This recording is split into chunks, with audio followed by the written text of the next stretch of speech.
하나님께서 우리에게 주시는 말씀을 나누도록 하겠습니다. 다니엘서 12장 1절에서 3절 말씀입니다.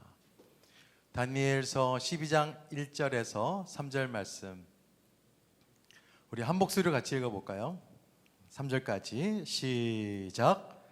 그때에 내 민족을 호위하는 큰 군대 미가엘이 일어날 것이요 또 환란이 있으리니 이는 개국 이래로 그때까지 없던 환란일 것이며 그때 내 백성 중 책에 기록된 모든 자가 구원을 받을 것이라. 땅의 티끌 가운데에서 자는 자 중에서 많은 사람이 깨어나 영생을 받은 자도 있겠고 수치를 당하여서 영원히 부끄러움을 당할 자도 있을 것이며 지혜 있는 자는 궁창의 빛과 같이 빛날 것이요 많은 사람을 옳은 대로 돌아오게 한 자는 별과 같이 영원토록 빛나리라. 아멘.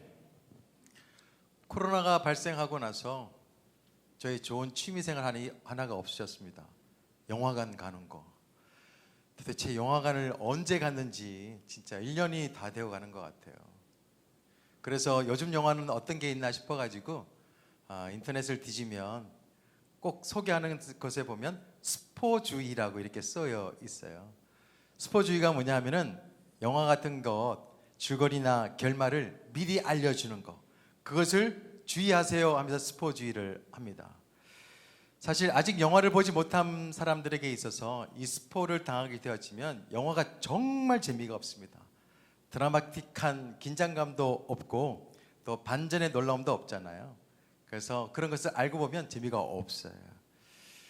영화의 결말 또 영화의 내용 전개를 알면 참 재미없는데, 그런데도요 사람들은 그런 전개보다도 결말을 더 좋아하는 것 같아요. 얘기를 쭉 듣다 보면 또 얘기를 하다 보면 이런 말 하잖아요. 결론이 뭔데? 이렇게 얘기하는 사람들이 간혹 있어요. 여러분께서는 남은 자의 결론, 여러분의 인생의 결론 어떻게 될 것 같아요? 오랫동안 계속해서 남은 자의 신앙에 대해서 나눔을 가졌는데 이 남은 자의 신앙의 결론 뭘까 알려드리겠습니다. 이사야서 28장 5절 말씀, 우리가 함께 했던 말씀인데요. 같이 읽겠습니다. 시작. 그날에 만군의 여호와께서 자기 백성의 남은 자에게 영화로운 면류관이 되시며 아름다운 화관이 되실 것이라. 맞습니다. 남은 자의 신앙으로 버티고 이기고 인내한 사람들에게는 어떤 결말? 아름다운 결말이 예정되어 있다. 저는 이 말씀을 보면서 다시 기도하기 시작했습니다. 다시 꿈을 꾸게 되었어요. 저뿐만 아니라 우리 꿈의 교회 모든 성도들이 아름다운 결말을 꿈꾸며 살아갔으면 좋겠다. 지금은 힘들고 답답한 것들이 많이 있지만 정말 아름다운 결말, 하나님께서만 주실 수 있는 결말이 내 결말이 되었으면 좋겠다. 잘 될 것이라고 믿고 살아야 되겠다. 이것을 확신하면서 믿음의 꿈을 꾸면서 기도하고 있습니다. 본문 이 다니엘서 마지막 결론이죠. 하나님의 결론이기도 합니다. 우리가 몇 주 동안 다니엘이 어떻게 복을 받았고 어떤 신앙이 있었는지를 살펴봤습니다. 어릴 때부터 승승장구했잖아요. 여러 제국과 정권이 바뀌었음에도 불구하고 잘 배웠습니다. 진짜 대단한 것은 뭐냐면 이 다니엘이 포로 생활을 하면서 그리고 그 험난한 생활 속에서도 신앙이 변질되지 않았다는 거, 이게 큰 도전이 되었습니다. 어떻게 그는 끝까지 하나님께서 기뻐하시는 삶을 살 수 있었을까? 나름의 결론입니다. 끝까지 남은 자의 신앙으로 사는 사람들의 결론을 알게 되면 가능하겠다, 이런 생각이 들었어요.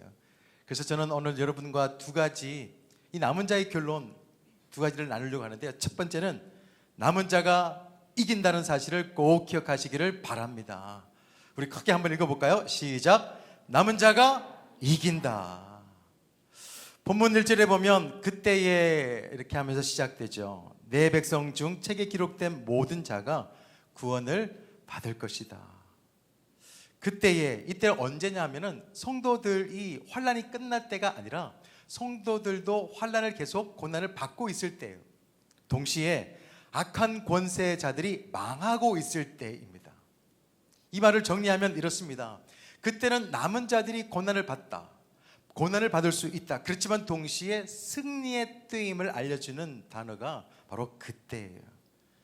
현실은 참 고난 당하고 아프고 힘들어요. 그렇지만 사실 이미 이긴 자의 영광이 시작되고 있다라고 하는 그때예요. 지난주에 이 말씀을 나눴습니다.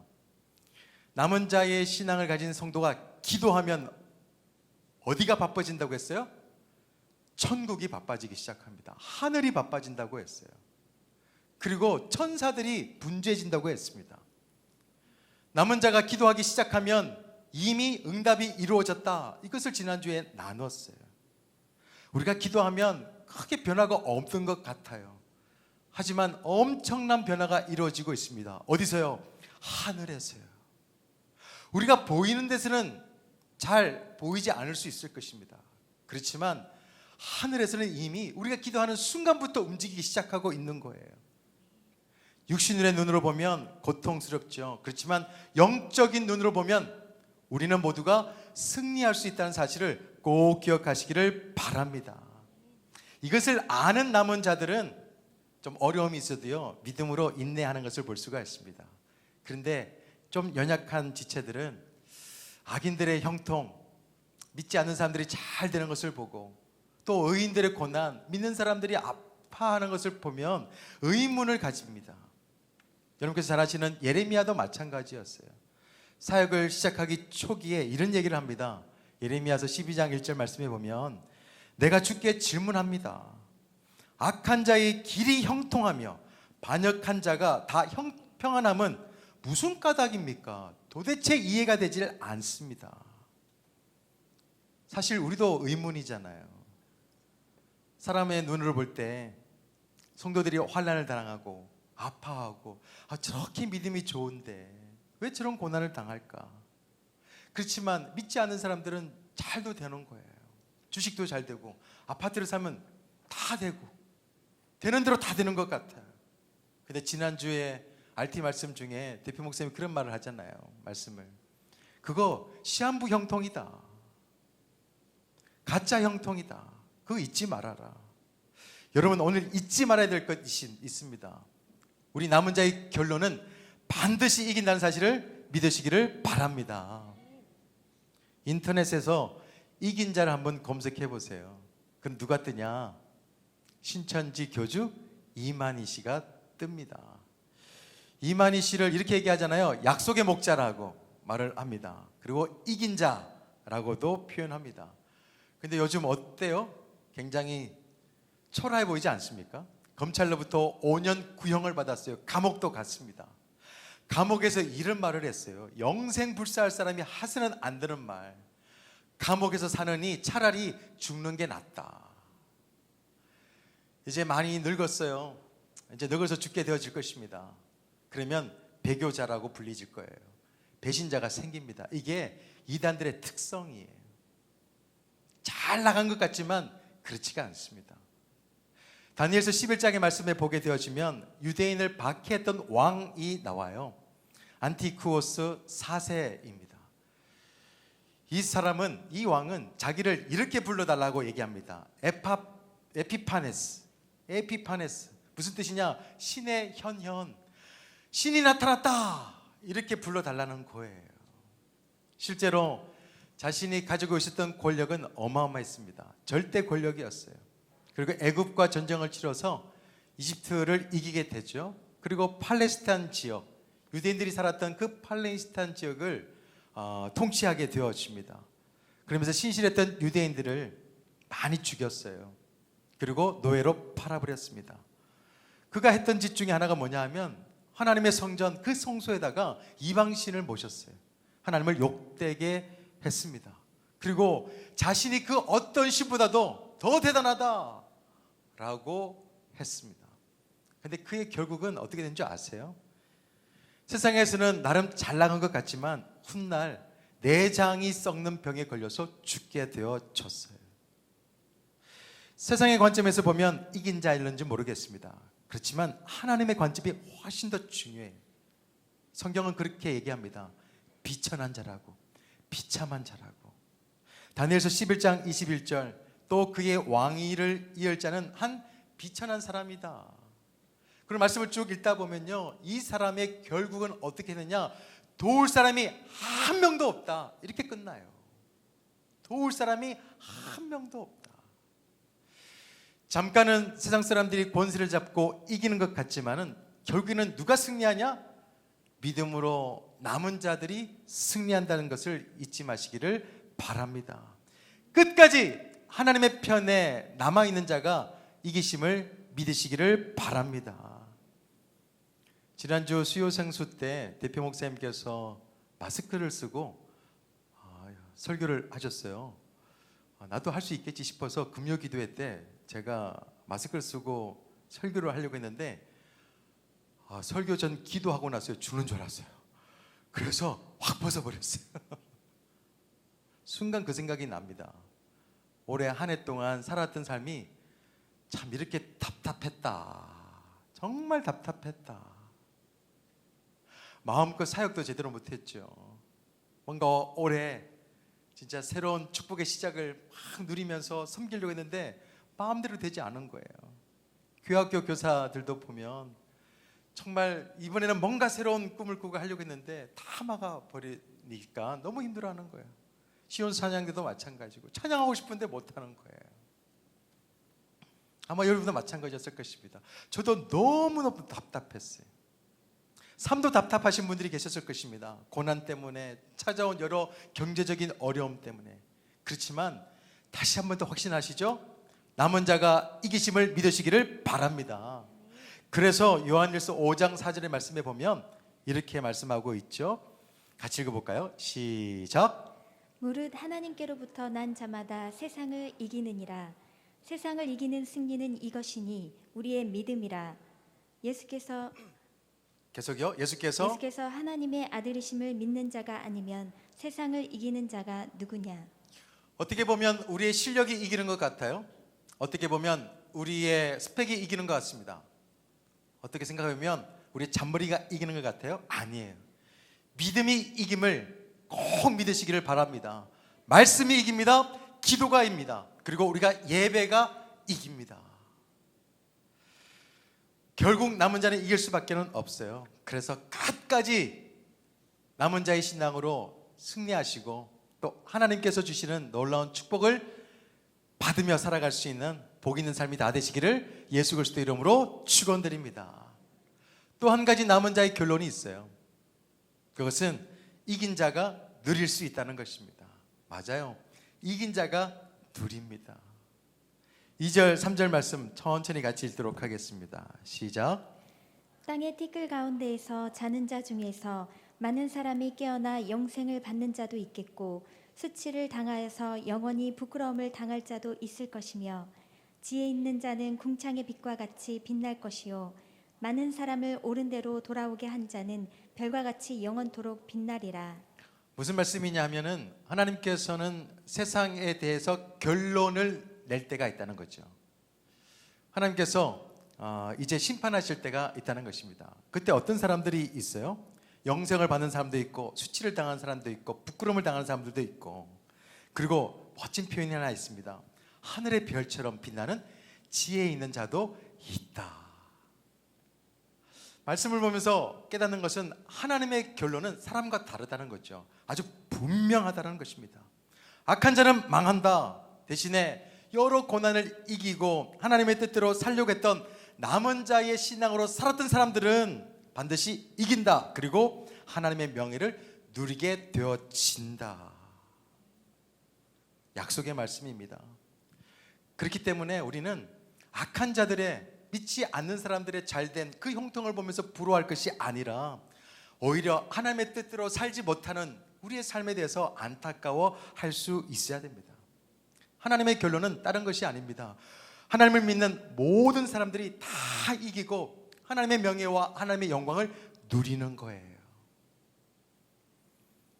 그럼 남아서 이기는 사람들, 이 사람들이 어떤 사람들이냐? 좀 전에도 말씀드렸듯이 지혜 있는 자들이에요. 또 친절하게 이 지혜 있는 자가 어떤 사람인지도 기록해 나왔습니다. 많은 사람들은 옳은 대로, 많은 성도들을, 많은 사람들을 옳은 대로 인도하는 사람, 돌아오게 하는 사람이 지혜로운 자예요. 무슨 말입니까? 다른 사람들도 남은 자가 될 수 있도록 하게 하는 사람이에요.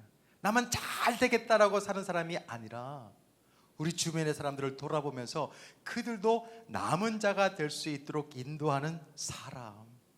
우리 교회에 많이 있습니다. 목자가 그런 삶이에요. 사역자들이 그런 삶입니다. 교사다가 그런 사람들이에요. 신앙생활 하다 보면 미끄러진 사람이 있습니다. 붙들어줄 수 있는 사람이에요. 넘어진 사람들이 있습니다. 일으켜 세워줄 수 있는 사람입니다.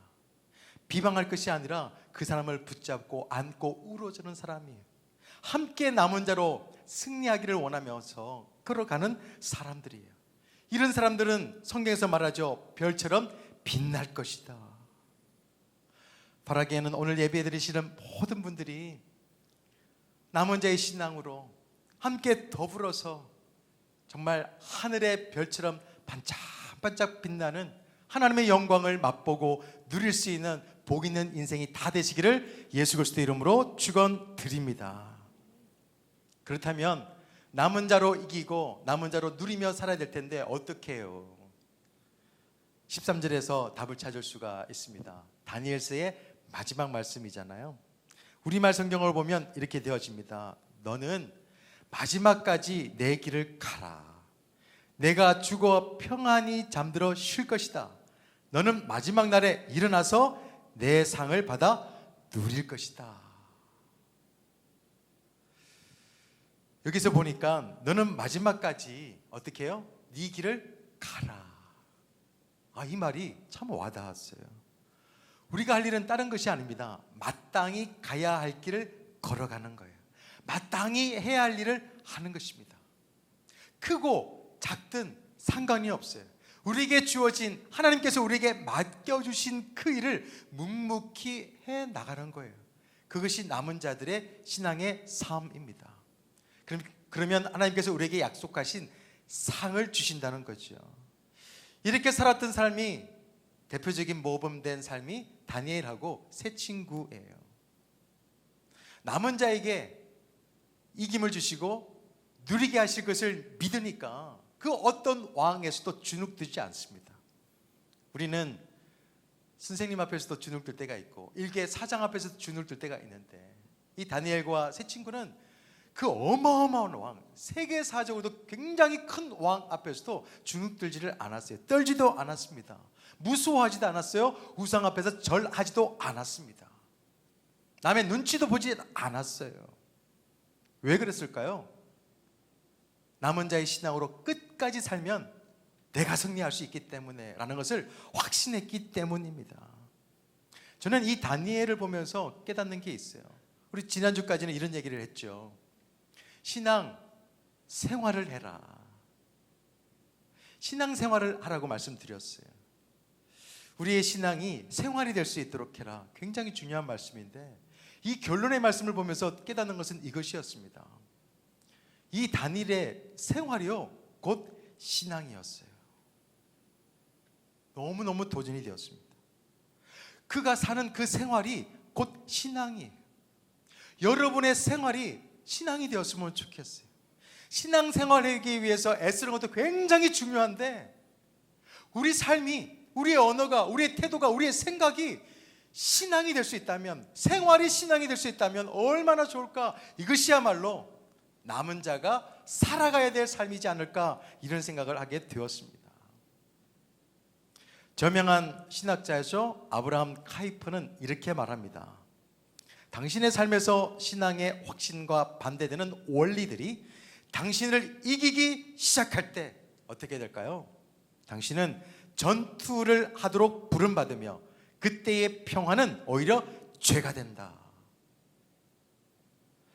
주를 믿는 믿음과 남은 자의 신앙과 대치되어지는 그것을 만나게 되어지면 피하지 말라는 거죠. 평화주의자가 되지 말라는 것입니다. 피 흘리기까지 싸우라는 거예요. 우리는 죽기까지는 아니니까. 성령의 힘으로 믿음과 반대되는 것을 만나게 되어지면 싸우라는 것입니다. 다니엘과 이 세 친구처럼 영적인 전쟁터가 바로 우리 살아가는 삶이라고 생각하시고 하나님을 바라보고 하나님께서 우리를 도우실 것이라고 확신하면서 믿음으로 그 영적 전쟁을 이기며 살아갈 수 있는 믿음이 우리의 믿음이 되기를 소망합니다. 사단이 괴롭히잖아요. 우리를 무너뜨리려고 하잖아요. 그때마다 다니엘을 생각하시기 바랍니다. 그때마다 남은 자는 반드시 이길 수밖에 없다. 남은 자는 하나님의 영광과 명예를 누릴 수밖에 없다고 하는 확실함을 가지시고 그 영적 성장에서 승리하는 저와 여러분이 되기를 소망합니다. 그러면 우리 입술이 사단에게 빼앗길 수가 없습니다. 왜 나만 고난이냐고, 왜 나만 고통받느냐고 이렇게 얘기하지를 않습니다. 하나님이요, 여러분과 함께 하게 되어지면 무엇이 두렵겠습니까?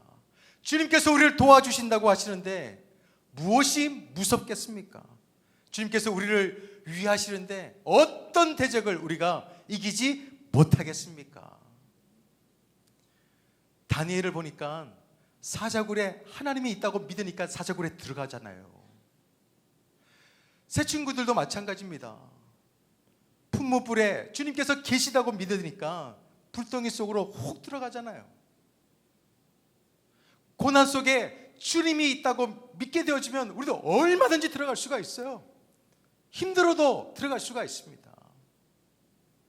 우리가 부르는 찬양 중에 하나님께로 더 가까이 갑니다 라는 찬양이 있어요.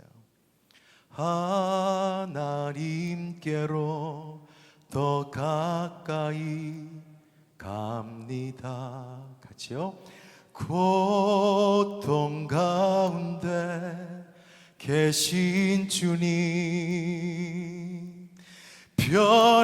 변함없는 주님의 크신 사랑, 영원히 주님만을 섬기리. 아멘이신가요? 고통 가운데 주님이 계신다고 하면 나는 주님께 더 가까이 가겠습니다. 더 잘 섬기겠습니다. 혹여나 고난 가운데 있는 분들이 계신다고 한다면요, 그 고난에 패배자가 되지 않았으면 좋겠어요. 오히려 그 고난의 최대 수혜자가 되기를 소망합니다.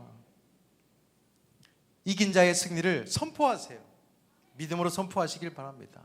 주님께서 나와 항상 함께 할 것이다. 그런 확신을 가지시고 낙심도 하지 마시고 담대하게 하시고 당당하게 주님께서 우리에게 맡겨주신 그 길 꼭 걸어갈 수 있는 믿음의 삶들이 되시기를 예수 그리스도의 이름으로 축원드립니다. 얼마 후면은 크리스마스입니다. 정말 우울한 이 세상에 예수님의 탄생의 소식이 기쁜 소식이 되었으면 좋겠어요. 예수님께서 이 땅에 오실 때 하나님이 참 고민이 많았겠다라는 생각이 들었고, 어떤 사람들의 이야기 들어보면 예수님께서 이 땅에 오시는 것에 대해서 천사들이 막 막았다라는 얘기도 있습니다. 어떻게 그 미천한 사람들께 가냐, 그렇게 죄 많은 사람들한테 어떻게 거룩하신 주님이 가실 수 있냐, 그래서 막 막았다 이런 얘기도 있어요. 그럼에도 불구하고 누추한 이 땅에 주님께서 오셨어요. 하나님께서는 피조물들에게 조롱을 받도록 허락하셨습니다. 십자가에 비참하게 죽도록 하나님께서는 허락해 주셨어요. 하나님의 결단, 하나님의 작심, 가만히 생각하다 보면 참 어리석으시다 이런 생각을 해봤어요. 이런 생각이 들었습니다. 그 하나님의 결단이 과연 소비인가, 투자인가, 아니면 낭비인가? 그 하나님의 나름의 결단이 소비일까, 투자일까, 낭비일까? 하나님에게는 유익함이 없었습니다. 좋은 소비가 아니었어요. 계산적으로 보면 낭비였습니다. 인간적으로 보면 하나님은 잘못 투자하셨어요. 완전 바보셨습니다. 요즘 말로 말하면 완전 호구였어요. 그럼에도 불구하고 왜 하나님께서는 그 어리석은, 인간적으로 봤을 때는 너무 바보 같은 일을 하셨을까? 이유는 딱 하나입니다. 하나님께서는 여러분을 사랑하시기 때문입니다. 너무나 사랑하셨어요. 죽기까지 사랑하셨습니다. 그 사랑 때문에 하나님께서는 자신의 독생자를 이 땅에 보내주셨어요. 하나님의 은혜에 대해서 감사하지 않을 수가 없습니다. 다시 한 번 더 이 성탄을 맞이하면서 하나님께 인색하지 않았으면 좋겠어요. 하나님의 크신 사랑에 대해서 망각하지 않았으면 좋겠습니다. 우리 욕심에 의해서 하나님의 사랑이 가리워지지 않았으면 좋겠습니다. 오히려 하나님의 그 크신 사랑이 우리의 욕심도 우리의 탐욕도 다 덮을 수 있는, 다시 새롭게 시작할 수 있는 아름다운 사랑이 되었으면 좋겠습니다. 사랑하는 꿈의 가족 여러분, 세상 사람들에게 바보 취급 당해도 돼요. 그렇지만 하나님께서는 지혜롭게 남은 자의 신앙으로 살아가는 사람들은요, 꼭 붙잡고 있고 끝까지 책임져 주신 분이심을 믿으시기를 바랍니다. 그래서 하나님이 내게 맡기신 모든 것에 대해서 감사함으로 받아들이시고 묵묵히 그 일을 감당하시고 교회를 섬기시고 하나님 나라를 확장해 나갈 수 있는 아름다운 믿음, 별처럼 반짝일 수 있는 믿음이 다 되시기를 예수 그리스도 이름으로 축원드립니다. 나쁜 신앙에서 착한 신앙으로 사시고요, 가짜 신앙에서 이제 진짜 신앙을 사시길 바랍니다. 기복 신앙 버리세요. 참된 신앙으로 살아가시기를 바랍니다. 결론입니다. 예수 그리스도가 우리의 결론이에요. 우리의 시작의 결론도 예수 그리스도시고 우리의 마지막 결말도 다시 오실 예수 그리스도십니다. 여러분의 인생의 최종 결론도 예수 그리스도가 될 수 있게끔 하는 믿음이 되시기를 소망합니다. 말씀을 맺습니다. 얼마 전에 잡코리아에서 6,715명에게 올해의 사자성어를 뽑게 했는데요, 그 사자성어가 바로 적막강산이에요. 이를 내다볼 수 없게 답답한 지경입니다. 앞을 내다볼 수 없을 정도로 아주 답답한 지경, 우리가 살아왔던 2020년도예요. 참 힘들고 고단한 한 해였습니다. 그렇지만 오늘 말씀을 통해서, 오늘 결론의 말씀을 통해서 다시 힘을 얻었으면 좋겠어요. 하나님은 우리를 사랑하십니다. 아낌없이 하나님의 모든 것을 우리에게 주셨어요. 뭘 하기 위해서?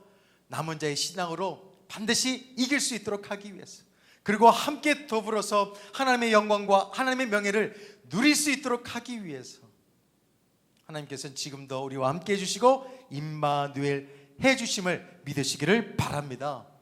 두 가지를 나눴어요. 하나는 남은 자가 어떻게 해요? 이깁니다. 또 하나는 남은 자가 누립니다. 꼭 여러분의 신비에 새기시고 새해를 준비할 수 있는 12월 달이 되기를 소망합니다. 참 어려운 거 많으시죠?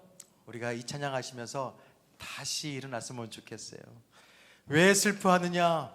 왜 걱정하냐? 무엇을 두려워하냐? 아무 염려하지 말아라. 큰 어려움에도, 큰 아픔이 있어도 걱정하지 마라. 내가 너를 도와주겠다. 이 음성이 들려줄 수 있는 이 시간이 되기를 소망하며 함께 찬양 드리도록 하겠습니다.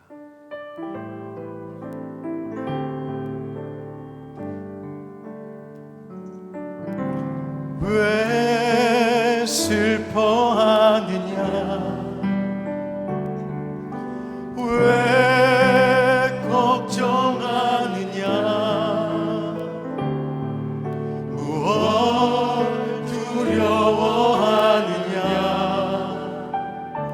아무 염려 말아라. 큰 어려움에도, 큰 아픔 있어도 이제 아무 걱정하지 마. 내가 널 붙들어 주리. 내가 너와 항상 함께 하리라. 내가 너를 지키리라. 실망치 말고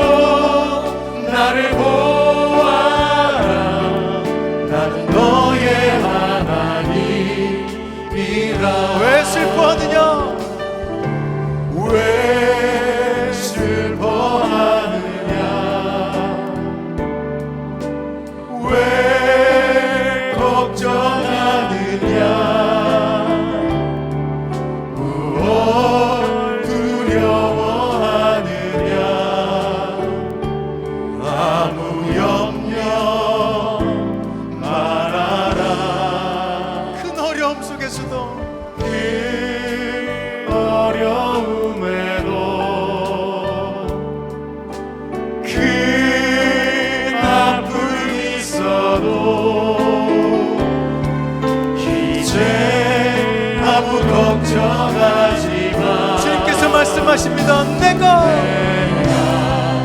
널 붙들어 주리. 내가 너와 항상 함께 하리라. 내가 너를 지키리라. 실망치 말고 나를 보아라. 나는 너의 하나님이라.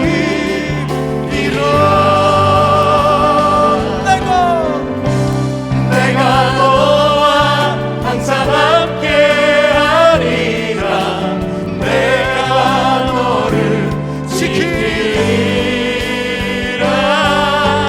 실망치 말고 남은 자의 믿음으로 나를 승리하게 하시고 이기게 하시고 즐겁게 누릴 수 있는 믿음 되게 하려고 묵묵히 이 길을 걸어갈 수 있도록 도와달라고 우리 함께 기도하겠습니다.